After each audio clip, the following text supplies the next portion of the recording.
কবিগুরুর চোখে স্বামী বিবেকানন্দ। অল্পদিন পূর্বে বাংলাদেশে যে মহাত্মার মৃত্যু হইয়াছে, সে বিবেকানন্দ পূর্ব ও পশ্চিমকে দক্ষিণে ও বামে রাখিয়া মাঝখানে দাঁড়াইতে পারিয়াছিলেন।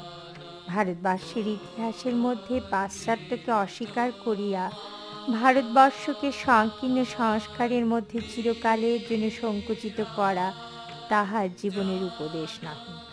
গ্রহণ করিবার, মিলন করিবার, সৃজন করিবার প্রতিভাই তাহার ছিল।